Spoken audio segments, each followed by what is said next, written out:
Good morning class fourth. Welcome back again online class of Naveen Pallav Hindi second. बच्चों, हमारा second UT का syllabus complete हो गया था। अब हम करेंगे रिवीजन चैप्टर 11 का हॉकी। तो बच्चों, हॉकी भारत का एक लोकप्रिय और राष्ट्रीय खेल है। जिस प्रकार यह खेल पिछले कई दशकों से देश में खेला जा रहा है, उसे यह प्रतीत होता है कि यह खेल हमारा भारतीय ही है। पर वास्तविकता तो ये है बच्चों कि भारतवर्ष में हॉकी को अंग्रेजों ने ही शुरू किया था। भारतीय इस खेल के में दक्ष तो हो गए और अंतर्राष्ट्रीय मैचों में विजय प्राप्त करके अपना नाम तो कमाने लगे। पर ये एक बहुत पुरानी ईरान के लोगों की बात है कि वो बल्लों से एक खेल खेला करते थे। तो ये खेल हॉकी से मिलता हुआ था, किंतु वह खेल हॉकी की तरह बढ़िया नहीं था। फिर ईरानियों ने यह खेल यूनानियों से सीखा और उसे रोम तक ले गए।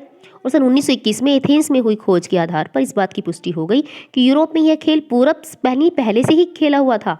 किंतु आधुनिक हॉकी से मिलता जुलता खेल पहली बार इंग्लैंड में ही खेला गया। बच्चों, ध्यान रखेंगे आप लोग। उस समय यदि 14 मीटर से ज़्यादा की दूरी से गोल किया जाता है तो उसे गोल नहीं माना जाता था, किंतु तब तक गोल वृत्त नहीं बनाया जाता था। जिस प्रकार की हॉकी अब खेली जा रही है, यानी उसका जन्म सन 1886 में तब हुआ था, जब हॉकी एसोसिएशन की स्थापना हुई थी। फिर उसके बाद क्या था, इंग्लैंड और आयरलैंड के बीच में सन 1995 में पहला अंतर्राष्ट्रीय हॉकी मैच खेला गया। ओके, समझ गए बच्चों।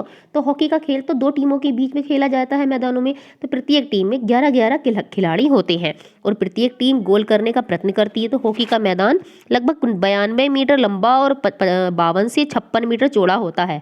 ठीक है। तो हॉकी के खेल में गेंद, हॉकी चुस्त ड्रेस वाले हल्के मजबूत और सही नाप के कैनवास के जूते, झंडियाँ, गोल के खंभे, तख्ते और गोल की जालियां आदि चीजें काम में आती हैं।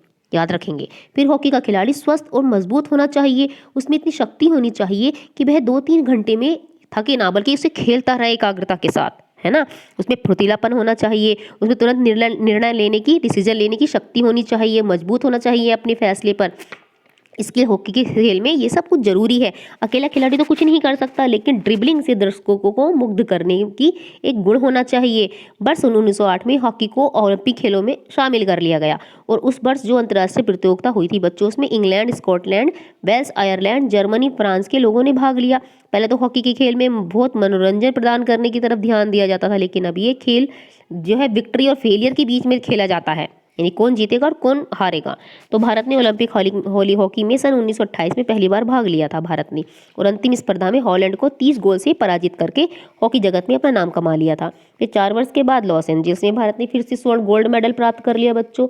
और जो सन 1936 में क्या हुआ कि भारतीय हॉकी टीम के कप्तान मेजर ध्यानचंद थे, जिन्हें हम हॉकी का जादूगर भी कहते हैं ना, तो उन्होंने बहुत ही अच्छी हॉकी में अपना नाम कमाया और अभी हाल में ही में 100वां जन्मदिवस उनका मनाया गया। तो भारतीय खिलाड़ियों का गेंद पर सदैव नियंत्रण तो रहेगा, साथ में वे पास में अपने पास को देने में भी बहुत कुशल थे। तो प्रत्येक खिलाड़ी प्रतिरक्षा तथा आक्रमण करना जानता था। तो इसलिए बच्चों, ये हॉकी जो है खिलाड़ी जो है टीम की भावना से खेला जाता है। वे हमारे राष्ट्र के लिए लोग, हमारे जो प्लेयर खेलते हैं, तो खेल से टीम भावना का विकास होता है। तो बच्चों, ये हॉकी चैप्टर को मैंने आपको एक्सप्लेन कर दिया। इसके मेन पॉइंट आप लोग याद रखेंगे और अपने सारे क्वेश्चन आंसर सब अच्छे से लर्न करेंगे। ओके, मिलती हूँ आपसे नेक्स्ट वीडियो में। Till then take care, have a nice day.